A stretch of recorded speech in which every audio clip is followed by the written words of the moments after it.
মনে আছে, কিন্তু এই ফর্দটা কি জন্য গিন্নি? আমি শিবরাত্রির দিন বিকেলে বাবার মাথায় দুধ ঢালতে যাব, তাই তোমাকে আগে থেকে লিখে দিলাম কি কি লাগবে। সব আগে আগে নিয়ে আসবে। হ্যাঁ, দেখি কি লেখা আছে। দুধ 1 সের, গঙ্গা জল, নারকেল, ঘি, মধু, দই, সন্দেশ, রসগোল্লা, আকন্দ ফুলের মালা, ধূপ, মোমবাতি, 108টা বেলপাতা, ধূত্র ফুল, নীলকণ্ঠ ফুল, লাল পাড়, সাদা পাটের শাড়ি। ওরে বাবা, এত কিছু!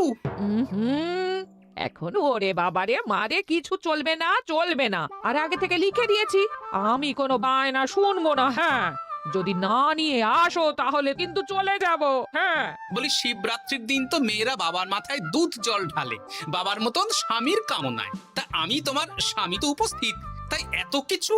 তোমার মঙ্গল কামনায় গো। তুমি আর বাড়তি কথা বলবে না, যা বলেছি সেদিন নিয়ে আসবে। হ্যাঁ, বেশ বেশ, ঠিক আছে বাবা, ঠিক আছে। তাহলে আমি এখনই যাই, সব দোকানে দোকানে বায়না করে আসি। সেদিন তো এইসব জিনিসের চাহিদা তুঙ্গে থাকে। হ্যাঁ, তা যাও, সেটাই বুদ্ধিমানের কাজ হবে। হ্যাঁ,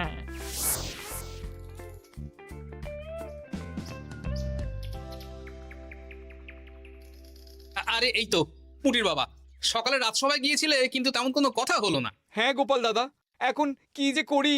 ঠিক আছে ঠিক আছে, আমি দেখছি কি ব্যবস্থা করা যায়, বুঝলে। ঠিক আছে গোপাল দাদা, একটু দেখো, বুঝতেই তো পারছো অভাবের সংসার।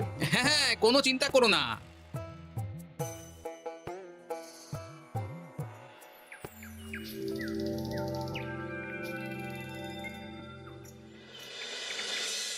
আচ্ছা, আজ তাহলে শিবরাত্রির আয়োজন নিয়ে আলোচনা হোক। মহারাজ, এসব নিয়ে আপনি চিন্তা করবেন কেন? আরে আমার মতন একজন মন্ত্রী থাকতে আপনার মাথা ঘামানোর কোনো দরকারই নেই। না না মহারাজ, একদম মন্ত্রী মশাইকে দায়িত্ব দেবেন না। উনি প্রত্যেকবার দায়িত্ব নিয়ে সব তালগোল করে দেন, আর সব শেষে বলেন আমার ভুল হয়ে গেছে, আমাকে ছেড়ে দিন। এই গোপাল গোপাল, একদম বাজে কথা বলবে না। আমি এখন ভালো হয়ে গেছি। ভালো না কালো? মহারাজ মহারাজ, আপনি আমাকে দায়িত্ব দিন, আমি সব সামলে দেব। সব কাজ সবাই মিলে করলেই তো ভালো। পুজো পাঠের দায়িত্ব আমার, বাকি আমি জানি না। সে ঠিক আছে, কিন্তু পুজোর জোগাড় অনেক দায়িত্ব, সব হিসেব করে কেনাকাটা করতে হয়। সবচেয়ে বড় ব্যাপার, তার জন্য সৎ হতে হয়। আমি কি অসৎ নাকি? আমি সব দায়িত্ব নেব। না, আমি নেব। আমি নেব। আমি। আহ, চুপ চুপ, একদম চুপ। গোপাল দায়িত্ব নেবে না মন্ত্রী, সেটা তো বিচার করতে হবে। কিভাবে বিচার করবেন মহারাজ? হ্যাঁ, একটা বুদ্ধির পরীক্ষা নেওয়া হবে। আমি এখন গোপালের চেয়ে অনেক বুদ্ধিমান হয়ে গেছি। তাহলে তো ভালো, তুমি গোপালের বুদ্ধির পরীক্ষা নাও। যদি গোপাল জিতে যায় তাহলে গোপালই দায়িত্ব পাবে, নইলে তুমি। ঠিক আছে, আমি এক্ষুনি প্রশ্ন করছি। হ্যাঁ হ্যাঁ, করুন করুন। হ্যাঁ, এমন কি জিনিস যা তুমি যতই খাও পেট ভরবে না? বাবা, মন্ত্রী কি প্রশ্ন করলে! গোপাল, বলো বলো বলো। এবার জমবে মজা। বেশ, তাহলে বলি। হ্যাঁ, বলো বলো। উত্তর হলো বাতাস, যতই খাও পেট ভরে না। গোপালের কি বুদ্ধি! ও মন্ত্রী মশাই, এই গোপাল তো প্রথম দানেই বাজিমাত করে দিল। হ্যাঁ, প্রথমটা তো সহজ ছিল। ঠিক আছে, এতই যদি বুদ্ধিমান হও তাহলে আরেকটা পরীক্ষা দাও। হ্যাঁ মন্ত্রী, বলো। এবার আপনারা একটু অপেক্ষা করুন, আমি আসছি।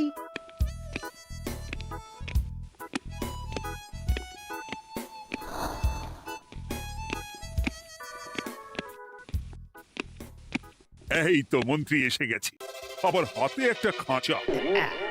এই নাও গোপাল, এই খাঁচায় একটি অদৃশ্য মুরগি আছে। তুমি যদি বুদ্ধিমান হও তবে এর মাংস রান্না করে আজ নৈশ ভোজে মহারাজকে খাওয়াতে হবে। যদি না পারো, দায়িত্বের দও পাবে না। বেশ, তাহলে দিন, আমি রাতেই আসছি, রান্না করে নিয়ে আসছি। আপনারাও সবাই হাজির থাকবেন কিন্তু।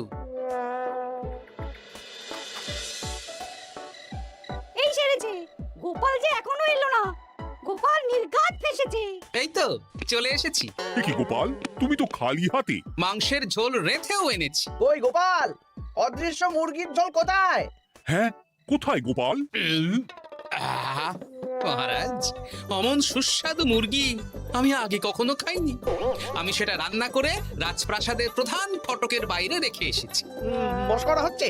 চলুন তো গিয়ে দেখি। হ্যাঁ, চলো তো।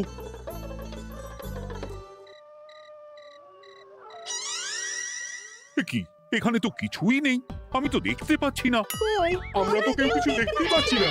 কোথায় কোথায় মাংসের ঝোল? আরে মন্ত্রী মশাই, অদৃশ্য মুরগি রান্না করলে ঝোলটাও তো অদৃশ্যই হবে। আপনি দেখতে পাচ্ছেন না, মানে আপনার মনে পাপ আছে, নইলে আপনার চোখের সমস্যা। মহারাজ তো ঠিকই দেখতে পাচ্ছেন, তাই না মহারাজ? এই রে, গোপাল তো মোক্ষম জবাব দিয়েছে। হ্যাঁ হ্যাঁ, চমৎকার ঘ্রাণ বেরোচ্ছে। মন্ত্রী, তুমি দেখতে পাচ্ছ না কেন? ইয়ে না মানে ঠিক আছে ঠিক আছে, পাচ্ছি, দেখতে পাচ্ছি। একটু ঝাপসা লাগছে, মনে হয় চোখ দেখাতে হবে। তার মানে গোপাল তো মন্ত্রী মশাইকে পরপর দুবার হারালো। আর একটা সুযোগ দিন মহারাজ, শেষ সুযোগ। বেশ, দিলাম। গোপালের কিন্তু বিশাল বুদ্ধি। মন্ত্রী, দেখো তো তুমি পারো কিনা, আর এটাই শেষ সুযোগ। মহারাজ, গোপাল যদি এতই বুদ্ধিমান হয়, তবে ও কি বলতে পারবে কাল ভোরে আমার মনে প্রথম কোন চিন্তাটা আসবে? এটা তো খুবই সহজ কথা। কাল ভোরে আপনার মনে প্রথম চিন্তা আসবে মহারাজ যেন দীর্ঘজীবী হন এবং রাজ্যের উন্নতি হোক। কি সেরেছে, এবার তো মহা ফাপড়ে পড়লাম। আমি যদি বলি না, এটা আমার চিন্তা ছিল না, তবে মহারাজের কাছে গর্দান যাবে। আর যদি বলি হ্যাঁ, তবে গোপালের বুদ্ধির কাছে আমাকে হার মানতে হবে। কি মন্ত্রী, বলো। হ্যাঁ, ঠিক বলেছো গোপাল, এটাই আমার চিন্তা ছিল। সাবাস গোপাল, সাবাস, কি তীক্ষ্ণ বুদ্ধি। তাহলে এই বুদ্ধির পরীক্ষায় বিজয়ী হলো গোপাল। জয় গোপালের জয়। তাহলে শিবরাত্রির পুজোর আয়োজনের দায়িত্ব এবার গোপালের। আমার আর কোনো চিন্তা রইল না। মহারাজ, গোপাল তো সব দায়িত্বই পেল, আমাকেও কিছু একটা দায়িত্ব দিন। আমিও একটা ঈশ্বরের সেবা করার সুযোগ চাই। আহ, তুমি তো হেরে গেলে। তাতে কি, ভালো কাজ করতে চাইছি, একটু সুযোগ দিন মহারাজ। বেশ, তাহলে তুমি গ্রামবাসীদের ভোগ প্রসাদ খাওয়ানোর দায়িত্বটা নাও। ধন্যবাদ মহারাজ। হ্যাঁ মন্ত্রী, মিলেমিশে কাজ করো, কিন্তু ঝামেলা করো না। না না, আমি সুষ্ঠুভাবে পালন করব। ঠিক আছে মন্ত্রী মশাই, তাহলে ওইটুকুই করুক, কিন্তু আমার কাজে কোনো বাধা দিতে আসবেন না। না না না, তোমার কাজে কোনো বাধা আসবে না। আমি ভোগ প্রসাদ বিতরণ, খাওয়া দাওয়া, এই সব ব্যাপারটা দেখব।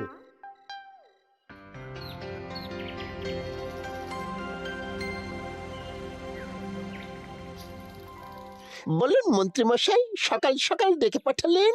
শোন বটাঘটা, এবারে শিবরাত্রি উপলক্ষে যে ভোগ প্রসাদ জনগণের উদ্দেশ্যে বিতরণ হবে, তার পুরো দায়িত্বই আমার। তাতে কি, মহারাজ আয়োজন করেন আর সব রাজ্যবাসী বিনামূল্যে খেয়ে যান। সেই প্রথা এতদিন চালু ছিল, কিন্তু এবার একটু অন্যরকম হবে। কিরকম কিরকম? তোরা দুজন আমার নাম করে সব গরিব প্রজাদের কাছ থেকে ভোগ খাওয়ার জন্য চাঁদা তুলবি। শিব পুজোয় চাঁদা? হ্যাঁ দাদা, ইয়ে না মানে ঘটা, খুব সামান্য। বাড়ি আর দোকানগুলোয় যাবি আর মাথা পিছু 1 আনা করে তুলবি, কেমন? বেশ, তারপর বলবি ঢালাও খাওয়ানো হবে, ইলাহি আয়োজন। আচ্ছা ঠিক আছে। তবে ভুল করেও কোনো রাজসভাসদদের বাড়ি থেকে বা মান্যিগণ্যি লোকের বাড়ি থেকে এই চাঁদা তুলিস না যেন। না না, বুঝতে পেরেছি, তুলবো না। হ্যাঁ, বলবি সারা রাত পুজো হবে, পরের দিন সকালে হবে প্রসাদ বিতরণ, কেমন?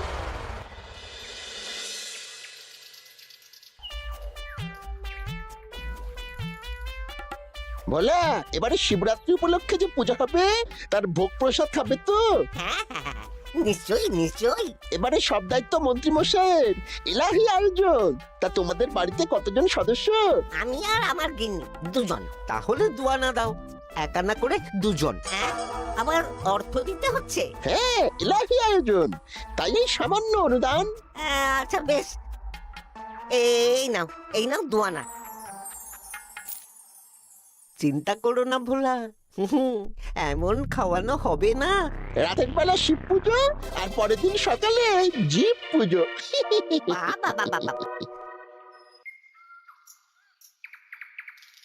সব দোকানে দোকানে আমি যাচ্ছি, আর তুই লোকজনের বাড়ি বাড়ি যা। বেশ। রে, কত হলো? অনেক হয়েছে মন্ত্রী মশাই, এই দেখুন। বাবা বাবা বাবা, এক আনা করে নিয়ে নিয়েই তো থলে ভরে গেছে। হ্যাঁ এবার হবে মাছের তেলে মাছ ভাজা। মহারাজও ভোগের আয়োজনের জন্য আজকে মোহর দিয়ে দিয়েছেন। তার মানে তো আপনার মুনাফাই মুনাফা, লাভই লাভ। আমাদেরকেও কিছু দিন। দেব দেব, এখনো কাজ বাকি আছে।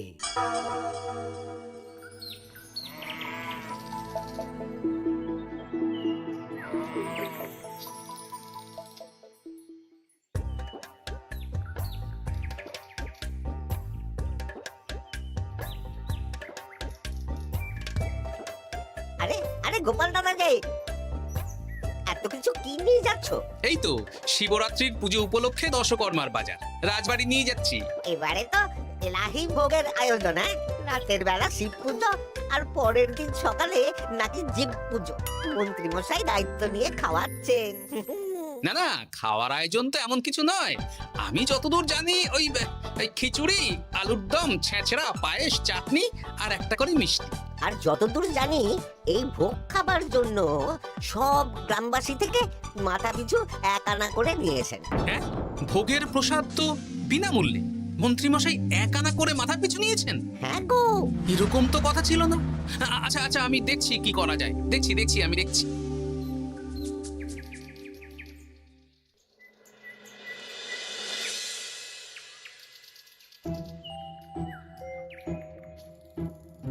ভায়া, বলছি তোমার কাছে মন্ত্রীমশাই এসেছিলেন? হ্যাঁ, চালের বায়না করে গেলেন। তা কি চালের বায়না করলেন? খুবই সাধারণ চাল।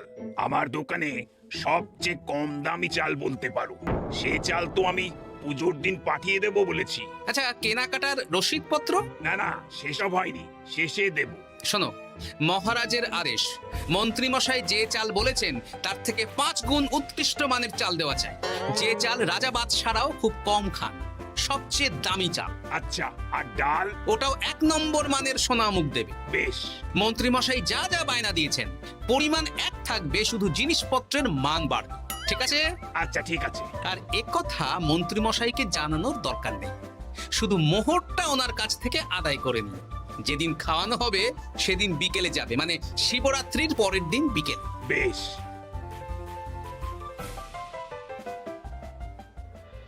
নাও ধরো গিন্নি, যা যা বলেছিলে সব কিনে এনেছি। এবার আমি মন্দিরে গেলাম, কেমন? ঠিক আছে গো, তুমি কি ভালো, হ্যাঁ? দীক্ষেতা। চললাম এখন ভিড় সামলাতে।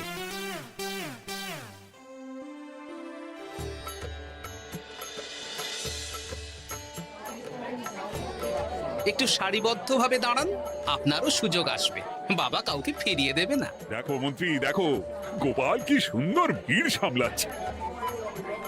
ওকে তো এই জন্যই দায়িত্ব দেওয়া। হ্যাঁ, তাই তো দেখছি। ওম নমঃ শিবায়। হে ভোলানাথ, দেবাদিদেব মহাদেব সকলের কল্যাণ করুন। জয় দেবাদিদেব মহাদেবের জয়। হে ভোলেনাথ মহেশ্বর, মঙ্গল করো বাবা। জয় বাবা ভোলাদেব মহেশ্বরের জয়। তা তোমার শরীর এখন কেমন? এই তো বেশ ভালো আছি। সবই তোমার জন্য। তুমি না সাহায্য করলে ওই ওষুধ আমার পেটেই পড়তো না। না না, আমি তো নিমিত্ত মাত্র। সবই মহাদেবের ইচ্ছে। জয় বাবা মহাদেবের জয়। চলি গো। কাল ভোগ খেতে তাড়াতাড়ি চলে এসো।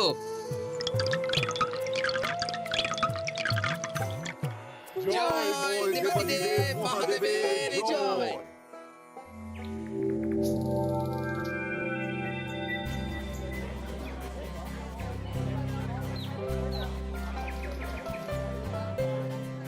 সত্যি মন্ত্রী মশাইয়ের ভোগের প্রসাদ পেয়ে মনটা ভরে গেল। কি সুন্দর রান্না, আর খাবারের গুণমান কি ভালো। তার উপর রসগোল্লা কত বড় বড়। এত বড় রসগোল্লা খাওয়া তো দূর, বাবার জন্মে চোখেও দেখিনি।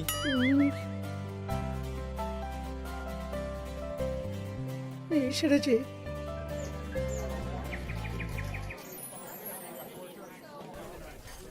এই যে পাচক ঠাকুর, শোনো। বলুন মন্ত্রী মশাই, আজ আমি খুব খুশি। কেন? আপনি মহান। কেন? মানে আপনি যে চাল পাঠিয়েছেন সে চালে রান্না করা আমার স্বপ্ন ছিল। কি গন্ধ, কি গুণমান, রাজা বাদশাদের চাল বলে কথা। আমি তো খুব সাধারণ মানের চাল দিতে বলেছিলাম, 30 আনা সের মূল্যের চাল। কেন, নবাব বাদশাদের ঘরে এই চালটা থাকে। তাই? কোথা থেকে এলো? কেন, চালের দোকান থেকে এসেছে। মিষ্টিও দারুণ, রসগোল্লা তো নয়, যেন যেন একেবারে বড় বড় রাজভোগ। কি আকার, কি গুণমান, কি স্বাদ। আহা, দেখুন দেখুন দেখুন। বাবা, ভোলা এত বড় রসগোল্লা দিয়েছে। ঠিক আছে, যা হচ্ছে হতে দে। আমি তো চিন্তায় পড়ে গেছি।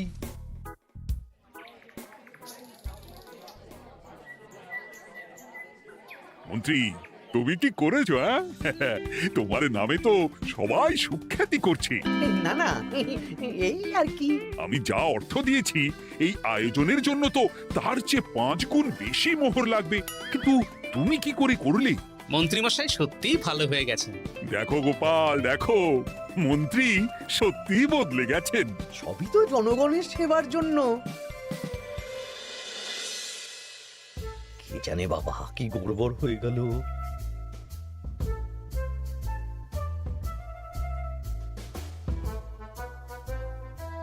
মন্ত্রী মশাই, বকেয়া পাওনা নিতে এলাম।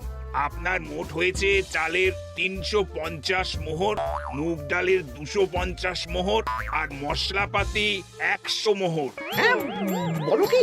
মন্ত্রীমশাই, ওই আপনার মোট বকেয়া 300 মোহর। আর আমার এই 150 মোহর। হ্যাঁ, চলুন মহারাজ, একটু মন্ত্রীমশাইয়ের বাড়ির দিকে ঢু মেরে আসি। চল। চলুন, ওনাকে গিয়ে ধন্যবাদ জানিয়ে আসি। এই না না না, আরে আরে আমি কি করে দেব? আমি কি চন্দ্রমুখী আলু দিতে বলেছিলাম? আমি কি করে দেব? না না, ও আপনাকে দিতেই হবে। হ্যাঁ, কি বলছো মন্ত্রী? তুমি এত ভালো কাজ করেছো, এত বড় মুখ করে সকালে বললে যে সবই জনগণের সেবার জন্য। আরে আমি কিভাবে জানবো যে এত খরচ হয়ে যাবে? কেন মন্ত্রীমশাই, আপনি তো গ্রামবাসীদের থেকে অর্থ নিয়েছেন, মাথা পিছু 1 আনা করে। হ্যাঁ, মানে এসব তো কথা ছিল না। এই সেরেছে, গোপাল কি করে জেনে গেল? এসব কথা কি আর চাপা থাকে? আর সেই জন্যই তো আপনি ভালো মানের খাবার খাইয়েছেন।